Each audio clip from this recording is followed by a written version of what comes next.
शिक्षक कभी साधारण नहीं होता, प्रलय और निर्माण उसकी गोद में पलते हैं। तो जे पण मित्रों पोतानुं करियर शिक्षक भर्ती में आपी रह्युं छे ते तमाम एवा जे लोको छे के जे देशने माटे समर्पित छे अने पोताना थकी एक भावी घड़तरनुं निर्माण करवा जई रह्या छे तेवा तमाम शिक्षक मित्रों ने मारा नमस्कार। आजना आ विडियो में टाट मेन्सनी परीक्षा आपवा जई रहेला तमाम उम्मीदवारों माटे आजनो आ विडियो एक सखत अने आखरी चेतवणी समान छे।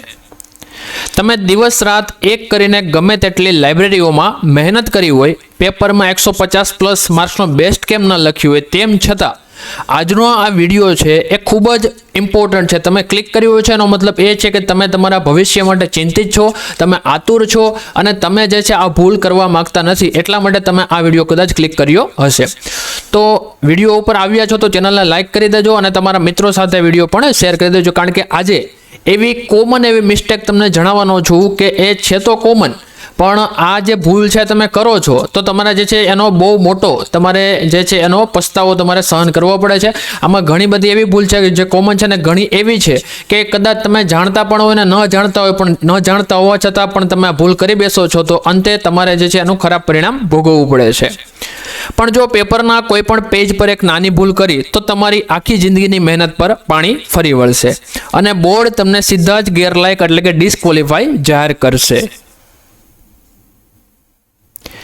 ઘણા ઉમેદવારોને વર્ષોની આદત હોય છે કે પેપરની શરૂઆતમાં ભગવાનનું નામ લખે, જેમ કે શ્રી ગણેશાય નમઃ, ઓમ 786 કે કોઈ ધાર્મિક ચિહ્ન બનાવે।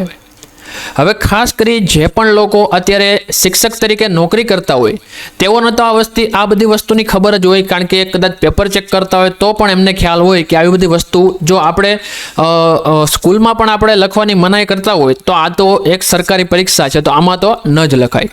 પણ આજનો આ ખાસ વિડીયો ઘણા બધા એવા ઉમેદવારો માટે છે કે જે પ્રથમ વખત પરીક્ષા આપવા જઈ રહ્યા છે। અને બીજી વસ્તુ એ છે કે ઘણા બધા લોકો પ્રશ્ન પૂછતા હતા કે સર પેપરમાં કેવી રીતે લખવું જોઈએ અને પેપરમાં કઈ કઈ ભૂલો ટાળવી જોઈએ, તો આના વિશે એક ડેડિકેટેડ વિડીયો બનાવો કે જેને કારણે અમને વિશેષથી ખ્યાલ આવે। આ તો બાબત છે જ, પણ આનાથી પણ ઘણી એવી જે ભૂલો છે એ તમે પરીક્ષામાં કરો તો તમારે કદાચ 150 કે વધારે માર્ક હોય તો પણ તમે જે છે એ આખરે ફેલ સાબિત થશો। જો તમે ટાટ મેન્સના પેપરમાં આવી ભૂલ કરી તો તમારું પેપર ચેક જ નહીં થાય, તમારું રિઝલ્ટ સીધું 0 આવશે। આ કોઈ અફવા નથી, પરંતુ આ અત્યંત કડક અને ઓફિશિયલ નિયમ છે। શા માટે આ નિયમ આટલો ખતરનાક છે અને તમે અજાણતા કઈ મોટી આફત નોતરી રહ્યા છો એ જાણવું દરેક ઉમેદવાર માટે ફરજિયાત છે। વિડીયો છેક સુધી જોજો, કારણ કે આ સવાલ તમારી આખી કારકિર્દીનો છે। ચેનલ પર નવા હોય તો ટ્રીક નોલેજ જે અત્યારે આપણી ચેનલ છે જે તમે જોઈ રહ્યા છો તેને સબસ્ક્રાઇબ કરી લો। હવે તમારા મનમાં સવાલ થશે કે સર ભગવાનનું નામ લખવાથી વળી શું ગુનો થયો? તો મિત્રો આની પાછળનો બોર્ડનો બહુ જ કડક નિયમ છે જેને ઓળખ છતી કરવી કહેવાય છે, એટલે કે ડિસ્ક્લોઝિંગ આઈડેન્ટિટી। પરીક્ષામાં સંપૂર્ણ પારદર્શિતા જળવાય અને કોઈ પણ પ્રકારનું સેટિંગ કે ગેરરીતિ ન થાય તે માટે SEB આ બાબતે અત્યંત કડક બન્યું છે। બોર્ડની નજરમાં શ્રી ગણેશાય નમઃ કે ઓમ લખવું એ ભક્તિ નથી, પણ તમારા પેપરની ઓળખની નિશાની માનવામાં આવે છે।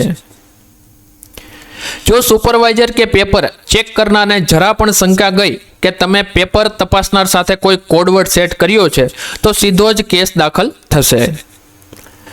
અરે મિત્રો, જો તમે ભૂલથી પણ પેપરના છેલ્લા પેજ પર એવી વિનંતી લખી કે સર હું બહુ જ ગરીબ છું, મને પાસ કરી દેજો, અથવા તો કોઈ તમે જેવી રીતે 10મા 12મામાં ઉમેદવારો કરતા હોય કે 100 રૂપિયાની 500 રૂપિયાની નોટ મૂકી દે અને કે ભાઈ મને પાસ કરી દો, તો આવી બધી વસ્તુ અહીંયા કરવા જશો તો જે છે એ એક ધાડ પડવા જેવું સાબિત થશે। પાસ તો તમે નહીં થાઓ, પણ સામે તમારી સામે કેસ પણ ઊભો થઈ શકે છે, તો પણ તમારું પેપર તાત્કાલિક રદ થઈ જશે। એટલે કે મહેનત ગમે તેટલી જોરદાર હશે, તમારો સ્કોર 0 જ ગણાશે।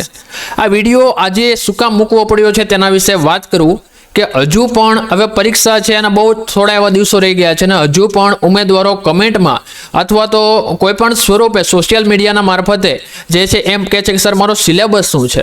હવે પરીક્ષા આવવામાં હવે ગણીને કેટલા દિવસો રહી ગયા છે, 14-15 દિવસો રહી ગયા છે કે વધારે 17-18 દિવસો છે. હજી 18 દિવસ આ તો પરીક્ષા પાછળ ગઈ, એટલે જો પરીક્ષા પાછળ ન ગયો તો હવે ગણીને 5-7 દિવસ જેટલા સમય વધ્યો હતો.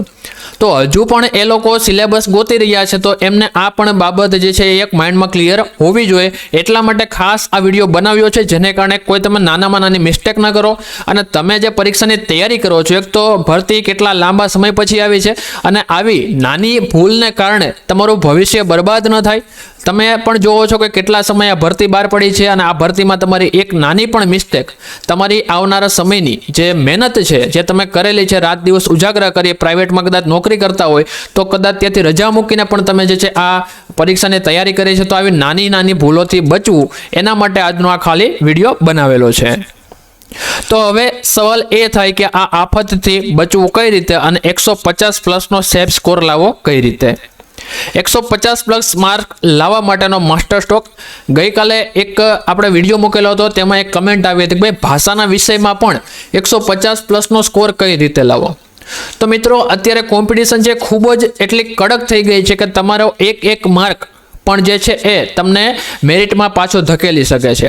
એટલે 150નો આપણે માઇન્ડમાં સેટ રાખવાનું છે કે ભાઈ મારે ગમે એમ કરીને 150+ લાવવા છે, પણ પછી 150+નો તમે ટાર્ગેટ રાખ્યો હશે ને તો 140 સુધી તમે પહોંચી શકશો. અને આ જ વસ્તુ છે કે જે તમને મેરિટમાં આગળ લઈ જશે. એની માટે પેપર 1 છે એમાં વધુમાં વધુ તમે ધ્યાન આપો, કારણ કે એ સ્કોરિંગ એવો વિષય છે જ્યાંથી જોડણી જે ભાષા શુદ્ધિ છે એની ભૂલ થાય છે, પણ એમાં તમે વધુને વધુ મહેનત કરશો, વધુને વધુ પ્રેક્ટિસ કરશો તો આ બધી ભૂલ છે તમારી અટકી પડશે. બીજી વસ્તુ, આની માટે તમારે 8 થી 12નું જે શબ્દ ભંડોળ છે એ ખાસ કરી લેવાનું છે. એ તમે જો ટાટ સેકન્ડરીની તૈયારી કરો છો તો ત્યાં પણ કામ લાગશે અને ટાટ હાયર સેકન્ડરીની તૈયારી કરો છો તો ત્યાં પણ કામ લાગશે. હવે એની માટે જરા પણ તમારે મૂંઝાવાનું નથી. આ શબ્દ ભંડોળ પણ હું તમને આપવાનો છું, એટલે એ પણ કોઈ મૂંઝાવાનું નથી. ક્યાંથી મળશે એ પણ તમને વાત કરવાના છીએ. મિત્રો, આવી મોટી ભૂલોથી બચવા અને પરીક્ષા હોલમાં કોઈ પણ કન્ફ્યુઝન વગર પરફેક્ટ પેપર લખવા માટે અમારી અનુભવી ફેકલ્ટી દ્વારા નવી પરીક્ષા પદ્ધતિ મુજબ તૈયાર કરાયેલ મોડેલ પેપર્સ અને સ્પેશિયલ ઈ બુક લોન્ચ થઈ ચૂકી છે. છેલ્લી ઘડીએ આ પેપર્સ તમારી પ્રેક્ટિસ અને આત્મવિશ્વાસ બંને વધારશે. તો મિત્રો, અહીંયા ગુજરાતી અને સમાજશાસ્ત્ર છે, ત્યારબાદ કોમર્સના પેપર છે, ત્યારબાદ સામાજિક વિજ્ઞાનના પેપર ખાસ કરી ટાટ સેકન્ડરી માટે, કોમ્પ્યુટરના પેપર છે, ત્યારબાદ જે ઇતિહાસના પેપર છે, ભૂગોળના પેપર છે, મનોવિજ્ઞાનના પેપર છે, આખા કોમ્બો બનાવેલા છે. અહીંયા તમે 10 પેપર છે, પણ 10 નહીં તમને 15 પેપર આપવાના છીએ કે જેને કારણે તમારી પ્રેક્ટિસ વધારે સારી રીતે થઈ શકે. પહેલા 10 પેપર હતા, પણ ઉમેદવારોને રિક્વેસ્ટ બાદ કે ભાઈ સર હજુ થોડા વધારે પેપર આપો, વધુ 5 પેપર, તો વધુ 5 પેપર તમને આપેલા છે. એટલે દરેકે દરેક જે કોમ્બો લો છો કે કોઈ એક પર્ટિક્યુલર વિષય લો છો તો તમને ત્યાં વધારે 5 મોડલ પેપર છે ઉમેરી દીધા છે ગુજરાતી પેપર 1 માટેના, જેને કારણે તમારે વધુ પ્રેક્ટિસ બને. તમારે આ એપ્લિકેશન જે તમે જોઈ રહ્યા છો એ પ્લે સ્ટોર પરથી ડાઉનલોડ કરવાની છે અને સીધા જ તમે ત્યાં પહોંચી જશો. એટલે પેઇડ કોર્સમાં જઈને તમે આ બધી વસ્તુ સિલેક્ટ કરી શકો છો. બીજી વસ્તુ, હવે મેં તમને જે કીધું કે ભાઈ 8 થી 12નું તમારે જે છે શબ્દ ભંડોળ કરવાનું છે, તો આ શબ્દ ભંડોળ તમને ક્યાંથી મળશે? તો તમે અહીંથી જોઈ શકો છો ભાઈ, ટાટ સેકન્ડરી અને ટાટ હાયર સેકન્ડરી મુખ્ય પરીક્ષા 205 વાળો જે કોર્સ છે એ કોર્સની સાથે સાથે તમને આ બધી વસ્તુ ફ્રીમાં પ્રોવાઈડ કરાવેલી છે, જેમાં તમને 8 થી 12નું શબ્દ ભંડોળ છે, રૂઢિપ્રયોગ અને કહેવતો છે, શબ્દ સમૂહ છે, જે પરીક્ષામાં ખરેખર ગુજરાતી વ્યાકરણમાં તમારે કરવા જેવું છે, અને જે આઈએમપી છે. તો આ બધી જ વસ્તુ તમને 205 રૂપિયાના કોમ્બોમાં આપી દીધી છે. 205 રૂપિયા ફી છે એ તમારી 50 નિબંધ, 50 સંક્ષેપીકરણ, 50 પત્ર લેખન, 25 ચર્ચાપત્ર અને 20 પ્રેક્ટિસ પેપર, આ બધું તમને સોલ્યુશન સાથે મળી જાય છે. બાકી જે તમને વસ્તુ આપી છે ફ્રીમાં છે, ખાલી ને ખાલી તમે લોકો તૈયારી કરી શકો અને તમે સારામાં સારી તૈયારી કરી શકો એટલા માટે વસ્તુ તમને મળે છે. તો આ વસ્તુમાં આ જે મટીરિયલ છે એમાં ખાસ જોડાઈ જાઓ અને તમારી તૈયારીને વધુને વધુ સારી કરી શકો. અને જે 8 થી 12નું જે શબ્દ ભંડોળ છે એવું નથી કે તો અહીંયાથી જ ખરીદો. જો તમારી પાસે મળી જતું 8 થી 12નું શબ્દ ભંડોળ તો ખાસ એ કરી લો, જે આ 12 દિવસ વધારાના મળ્યા છે. તો શબ્દ ભંડોળ છે સૌથી ઇમ્પોર્ટન્ટ ભાગ ભજવશે પેપર 1માં. તો આ વસ્તુ ખાસ ધ્યાનમાં રાખવાની છે. બાકી જે લોકો ઇંગ્લિશ મીડિયમની તૈયારી કરે છે અને એમને પેપર 1નું મટીરિયલ નથી મળી શકતું, તો એ લોકો માટે પણ આપણી પાસે મટીરિયલ અવેલેબલ છે. તો એપ્લિકેશન તમે જોવો છો, એપ્લિકેશનમાં ડાયરેક્ટ જાઓ અથવા તો નંબર આપેલો છે એ નંબર ઉપર તમે ડાયરેક્ટ મેસેજ કરી અને માહિતી પણ લઈ શકો છો. જે લોકોને છેલ્લા સમયની તૈયારી કરવી છે તો એના માટે છેલ્લો હથોડો પણ આવી ચૂક્યો છે. બધા જ વિષય મોસ્ટ ઓફ છે, લગભગ 9 વિષય છે જે આપણે અહીંયા બતાવેલા છે. આ વિષય છે તો આ વિષયના પેપર અત્યારે આવી ગયા છે. આના છેલ્લો હથોડો પણ એટલે કે આખરી સમયની તૈયારી પણ અહીંયા આવી ચૂકી છે. બરાબર, તો જે લોકોને જોડાવવું હોય ડાયરેક્ટ નંબર ઉપર મેસેજ કરો અથવા તો એપ્લિકેશનમાંથી જે પ્લે સ્ટોરમાંથી એપ્લિકેશન છે ડાઉનલોડ કરી શકો છો. ત્યારબાદ કઈ નિશાનીઓ તમને જેલ ભેગા કરી શકે છે અથવા તો તમારું પ્રશ્નપત્ર છે અથવા તમારી પરીક્ષા છે એ રદ કરાવી તમને ડિસ્ક્વોલિફાય કરી શકે છે, એની પણ આપણે વાત કરી લઈએ. મટીરિયલને લઈને પ્રેક્ટિસ તો કરશો, પણ જો પેપર લખતી વખતે આ ભૂલો કરી તો બોર્ડ બહુ કડક પગલાં લેશે, તો ધ્યાનથી સાંભળજો. પેપરની શરૂઆતમાં કે કોઈ પણ પેજ પર શ્રી ગણેશાય નમઃ, ઓમ, જય માતાજી 786 જેવા ધાર્મિક શબ્દો અથવા તો કોઈ કોડ દર્શાવ્યો શબ્દ ન લખવો. 2. સ્વસ્તિક એટલે કે સાથીઓ, પ્લસ, ત્રિશૂળ જેવા કોઈ પણ પ્રકારના ચિહ્નો ભૂલથી પણ પેજની કિનારી પર ન બનાવવા. પેનનો નિયમ માત્ર બ્લુ અથવા બ્લેક પેન, જે તમને હોલ ટિકિટમાં કહેશે. અત્યારે તો એવું છે કે ભાઈ તમારે બ્લુ પેનથી જ તે તમારું પેપર લખવાનું હોય છે, પણ છતાં પણ જ્યારે હોલ ટિકિટ આવે ત્યારે એકવાર એ હોલ ટિકિટમાં ખાસ જોઈ લેવાનું કઈ પેનથી આપણે લખવાનું છે.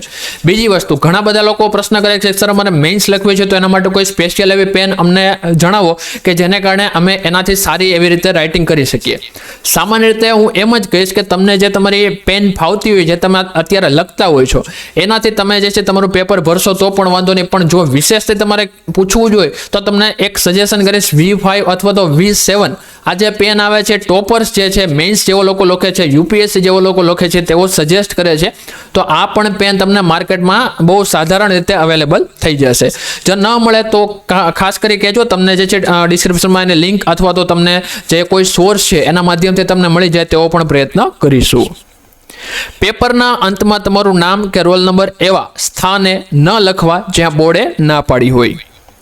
મિત્રો યાદ રાખજો, CCTV કેમેરાની નજર સતત તમારી ઉપર હોય છે. આખી પરીક્ષા લેવાય છે ત્યાં સુધી તમારું આખું વર્ષ અને સરકારી શિક્ષક બનવાનું સપનું એક જ સેકન્ડમાં પૂરું થઈ શકે છે. આ વિડીયો બનાવવાનો હેતુ તમને ડરાવવાનો નથી પણ જાગૃત કરવાનો છે, જેથી તમારી મહિનાઓની મહેનત અજાણતામાં ધૂળમાં ન મળી જાય. તમારા મતે શું પરીક્ષા બોર્ડનો ઓળખ છતી ન કરવાનો આ નિયમ યોગ્ય છે? નીચે કોમેન્ટ બોક્સમાં તમારો અભિપ્રાય જરૂર જણાવજો. આમ તો ઘણું બધું થઈ જાય છે, પણ આપણી બાબતથી કોઈ પણ ભૂલ ન થાય એનો પૂરેપૂરો પ્રયત્ન કરવાનો રહેશે. અને હા, ટાટ મેઇન્સની પરીક્ષા આપવા જઈ રહેલા તમારા દરેક મિત્રોને અને વોટ્સઅપ ગ્રુપમાં અથવા તો ક્યાંય પણ સોશિયલ મીડિયામાં જોડાયેલા હોય તો આ વિડીયો ખાસ એમને શેર કરજો, કારણ કે આ માહિતી ખૂબ જ ઇમ્પોર્ટન્ટ છે. વિડીયોને લાઇક કરજો. મળીએ છીએ આગામી મહત્વની અપડેટ સાથે. જય હિન્દ, જય ભારત, જય જય ગરવી ગુજરાત.